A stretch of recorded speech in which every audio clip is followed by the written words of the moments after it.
Assalamualaikum warahmatullahi wabarakatuh. Bismillahirrahmanirrahim.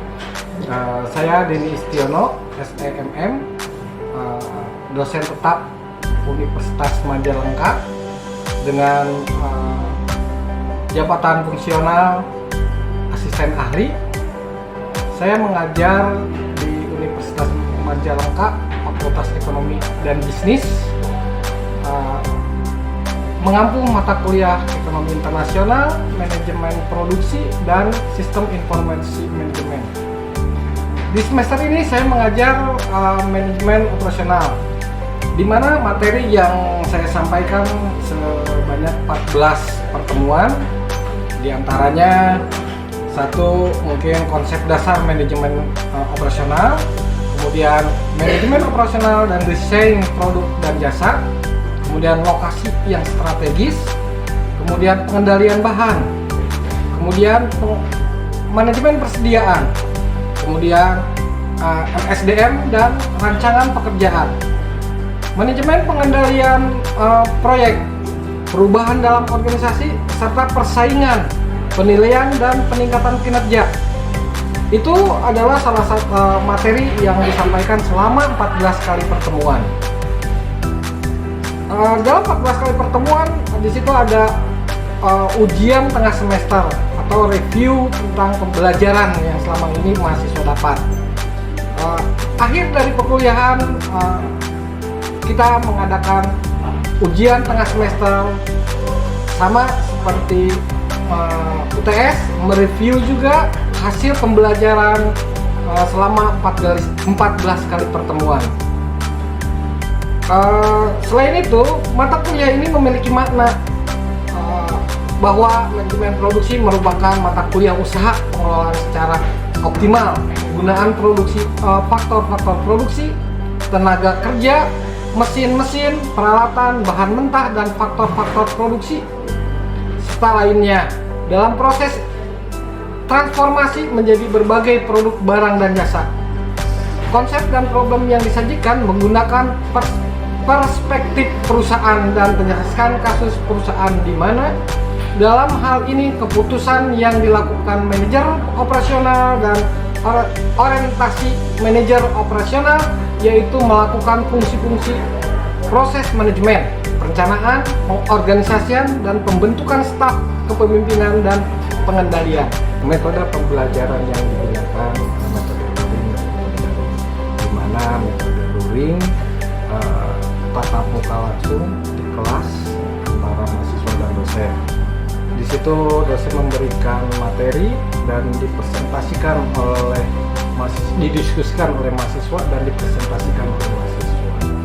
Kemudian selain luring, kita juga menggunakan pembelajaran secara daring, yaitu menggunakan Zoom dan Zoom Meet. Kemudian kita menggunakan Google Classroom. Untuk mempermudah mahasiswa mengakses materi yang diberikan oleh dosen, itu diberikan YouTube juga linknya. Mungkin itu proses pembelajarannya, materi pembelajarannya itu kita gunakan di Classroom.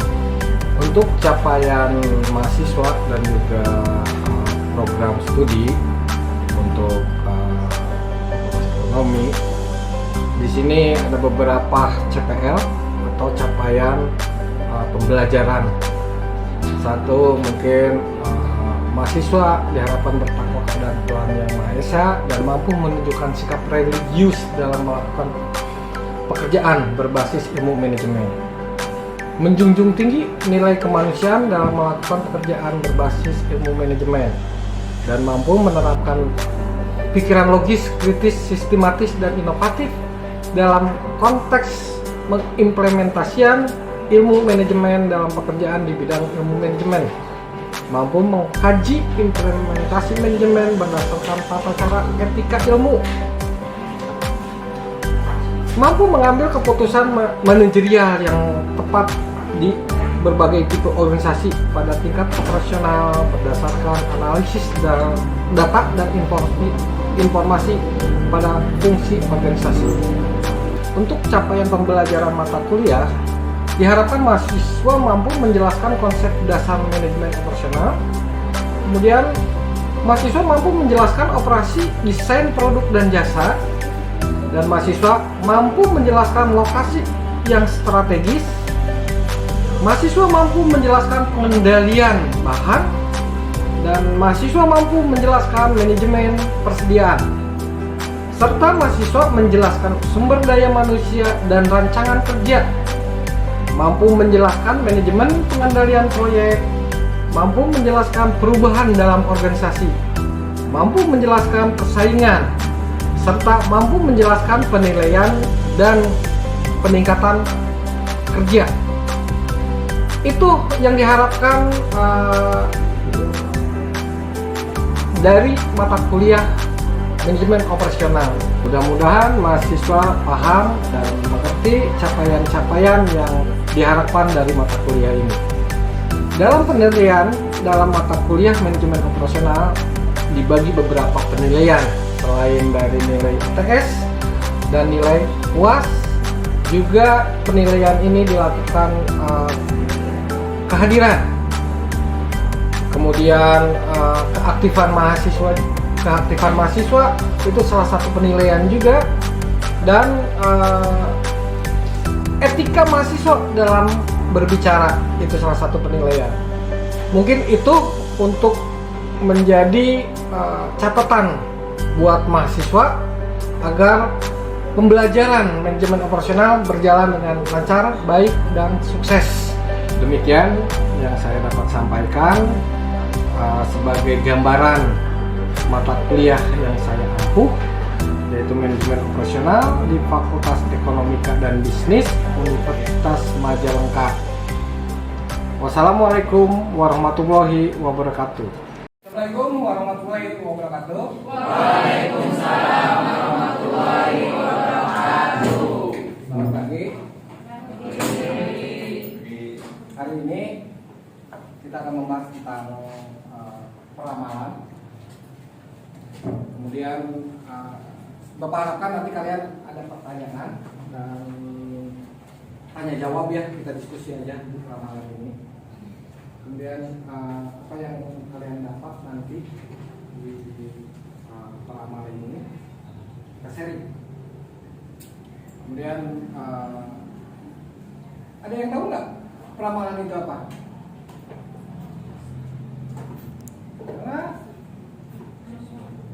Apalagi ya, Bapak udah pernah belajar kan? Semester kemarin Bapak lupa ya untuk memberikan peramalan itu apa sih?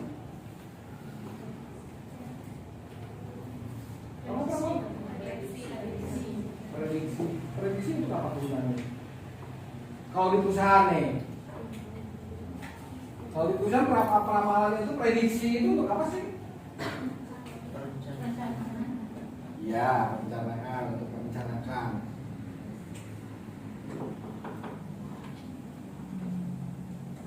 Oke, di sini ada pengertian. Peramalan adalah seni dan ilmu untuk memprediksi masa depan. Satu. Dan kedua, peramalan adalah perhitungan yang objektif dengan menggunakan data masa lalu untuk menentukan kondisi di masa depan. Yang ketiga, peramalan merupakan alat bantu dalam bentuk perencanaan yang efektif dan efisien. Ada juga peramalan dapat dilakukan dengan melibatkan pengambilan data historis dan proyeksinya ke masa mendatang dengan suatu metode matematis. Nah, dari pengertian yang empat ini, apa yang kalian dapat? Apa yang bisa kalian simpulkan? Nah, dari empat ini, apa yang bisa kalian simpulkan? Bisa dulu.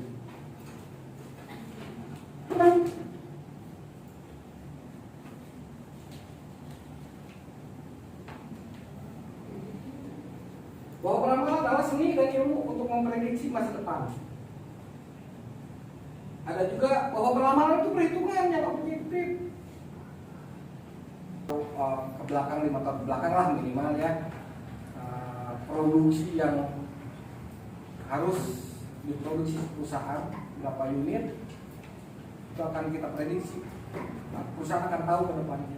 Kalau misalnya tahun sebelumnya kita akan produksi 50 dengan penjualan teh payu, berarti dia akan meningkatkan produksinya di tahun yang akan datang. Ya. Kemudian pentingnya peramalan. Untuk apa sih peramalan? Peramalan menjadi penting sebab situasi dan kondisi yang berkaitan dengan ekonomi dan kegiatan usaha. Satu, peramalan diharapkan untuk meningkatkan kompleksitas organisasi, meningkatnya ukuran-ukuran keberhasilan organisasi, dan perubahan lingkungan yang sangat cepat. Nah, salah satunya ini ya, intinya peramalan itu apa sih? Meningkatkan kompleksitas. Apa sih meningkatnya ukuran-ukuran keberhasilan organisasi?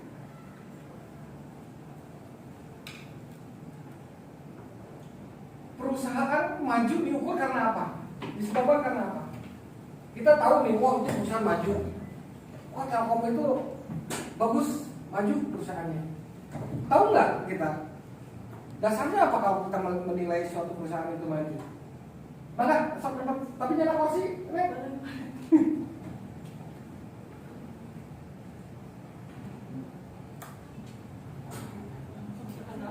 apa? Kalau terkenal.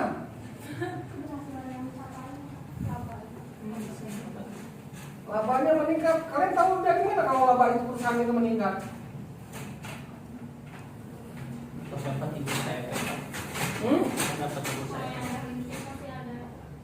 Nah, kalau di bursa, kalau kita melihat di bursa ekpat jelas ada laporannya kan, laporan keuangannya kita bisa lihat di website dimanapun perusahaan. Tapi kalau perusahaan-perusahaan biasa yang di lingkungan kalian ya, kalian bisa menilai bahwa perusahaan itu maju di daerah kalian. Itu dari mana? Kalian baca nggak laporan keuangannya? Enggak kan? Tapi kalian tahu bahwa perusahaan itu maju. Dari mana kalau kalian tahu? Banyak konsumennya. Banyak konsumennya. Terus produknya bagus. Produknya bagus, itu payu.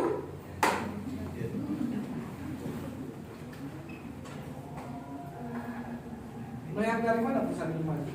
Bagus.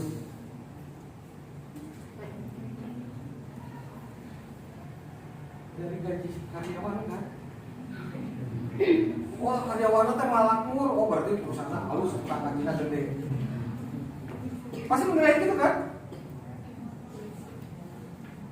Contohnya, Unmat mahasiswa marawa mobil datang teh, dosen kayak marawa mobil. Bangunannya wah megah. Bisa nggak dikatakan bahwa perusahaan itu maju? Bisa. Walaupun kita nggak tahu kan dalamannya seperti apa, gitu. Karena kan kita nggak tahu laporan keuangannya. Apakah tiap hari kita baca atau lihat? Enggak. Gitu. Ya, itu pentingnya peramalan. Kegunaan peramalan, kalian bisa baca ya untuk kegunaan peramalan. Kemudian jenis-jenis peramalan. Nanti kita akan belajar secara matematis ya untuk bagaimana sih cara kita meramalkan sesuatu produksi. Kalau misalnya tahun kemarin kita memproduksi 50 unit, tahun sekarang berapa unitnya? Ini yang harus kita produksi. Nah itu kan harus diramalkan ya. Nanti kita akan belajar. Peramalan ekonomi menjelaskan siklus bisnis dengan memprediksi. Betul tadi kata-kata Mbak ya bahwa peramalan itu prediksi. Kita memprediksikan. Kalau memprediksikan itu bisa benar atau bisa salah. Tapi kalau diprediksi dengan masa lalu kita itu pasti melencengnya nggak terlalu jauh. Ya. Itu untuk meningkat tingkat inflasi, memprediksi tingkat inflasi ya. Kalau misalnya di pemerintahan kita pengen tahu nih tahun 10 tahun ke depan tuh inflasi keuangan kita seperti apa. Itu bisa diprediksi ya. Kemudian kesediaan jumlah uang bisa diprediksi juga. Kemudian dana yang diperlukan bisa diprediksi. Bisa nggak dana yang kita perlukan bisa kita prediksi? Contohnya seperti apa? Dari pengeluaran Pengeluaran sebelumnya. Bulan haru kok pengeluaran kan lebih gede. Berarti bulan berikutnya kita harus menyediakan dana berapa? Ya, jadi bisa diprediksi. Bagaimana cara memprediksinya? Ada metode pertama.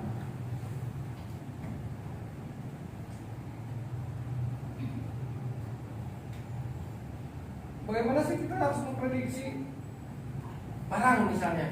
Kita ingin memproduksi barang tahun depan, berapa sih yang harus kita produksi? Kemudian jumlah uang yang beredar di Indonesia itu di negara kita tuh berapa untuk tahun 10 tahun ke depan? Itu bisa diprediksi. Nah, metode perhitungannya ada kualitatif, perhitungan kualitatif yang terdiri dari metode Delphi, ada juri dari apa? Nah, kemudian ada survei pasar konsumen. Ini kalau kualitatif, tahu nggak kalau kualitatif itu apa? Kalian belajar kan di metrik? Belajarlah, ada kalau kita belajar di metrik itu ada kualitatif, kuantitatif. Kalau metode penelitiannya ya, ada mix. Kalau mix itu gabungan kuantitatif dan kualitatif. Kalau kualitatif, apa kalau kualitatif? Perhitungannya seperti apa? Kalau kualitatif apa yang kita lihat, apa yang kita rasakan, itu kan itulah yang bisa dijadikan data. Kalau kuantitatif itu harus kita hitung, harus kita berhitung. Kalau kualitatif kan tadi apa yang kita rasakan, apa yang kita lihat, apa yang kita dengar, itu bisa dijadikan data. Makanya kalau penelitian secara kualitatif gampang-gampang susah sebenarnya. Gampangnya kita nggak berhitung, kita nggak memerlukan data secara matematis. Tapi orang kudu mengarang indah, udah pintar mengarang. Tapi kalau kuantitatif itu perhitungannya, penelitiannya berupa matematis. Kalian harus mengukur, jadinya berupa angka. Kalau kalian membagikan kuesioner, nanti kalian diukur dengan skala Likert, misalnya 1 sampai 5. Kalau jawabannya 5, berarti kalian gabungkan.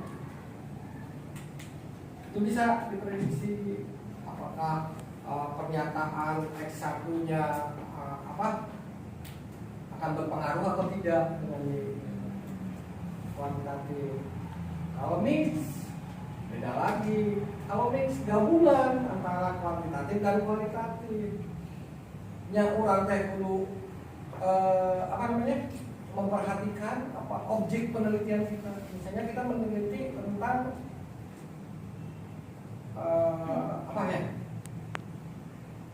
kompensasi. Kompensasi itu ada beberapa macam. Misalnya kita meneliti tentang penggajian. Kita tanya yang namanya kuantitatif, apa yang kita rasakan, apa yang kita dengar, dan apa yang kita lihat itu salah satu jadi data. Contohnya di perusahaan itu mah gajinya di bawah UMR.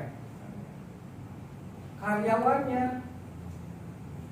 bekerjanya tidak maksimal karena gajinya di bawah UMR. Itu jadi data. Sekalian ngalongeng jadinya apa? Kuantitatif. Kalau kualitatif, kalian bikin pertanyaan, apakah perusahaan ini menggaji kalian sesuai dengan UMR? Misalnya, jawabannya 1, 2, 3, 4, 5. Ya, tidak, ragu, sangat ya, sangat tidak. Misalnya. hitung terus secara kuantitatif, matematis diukur. Sambil belajar aja ya kalian, siapa tahu di semester 6 ini kan kalian akan menyusun tentang skripsi. Oke, kita lanjut. Untuk kuantitatif ada metode matematisnya seperti sampel, menggunakan sampel ya, bisa menggunakan sampel. Kemudian yang paling dominan di peramalan ini adalah perhitungan di sampel and trend. Ini lebih mudah buat kalian. Sampai sini ada yang bisa ditanyakan kan? Ada yang tanyakan kan sampai sini? Kita akan belajar perhitungannya. Nah, ya perhitungannya, contoh dari perhitungannya. Ya ini rumusnya. Ini kita harus punya data dulu ya. Data mana seperti ini. Kita harus memiliki data minimal 5 tahun ke belakang untuk menentukan 1 tahun ke depan.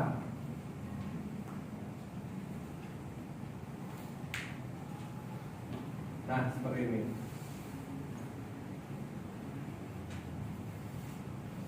Nah, ini berupa grafisnya. Nanti perhitungannya seperti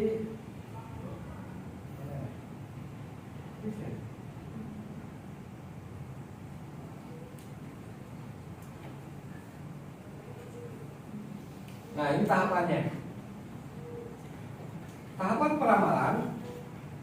Satu, menganalisa data masa lalu. Ini ciri-ciri ya yang harus kalian lakukan. Kedua, menentukan metode.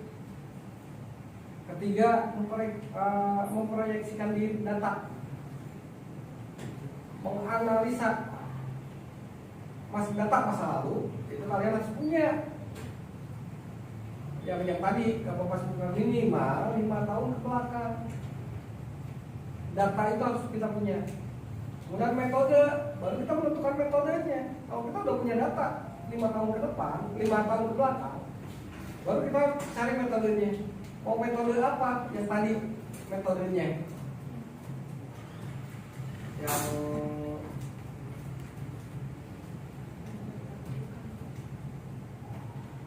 yang ini. Kalian bisa cari metode apa yang kita gunakan. Ya. Kemudian bentar.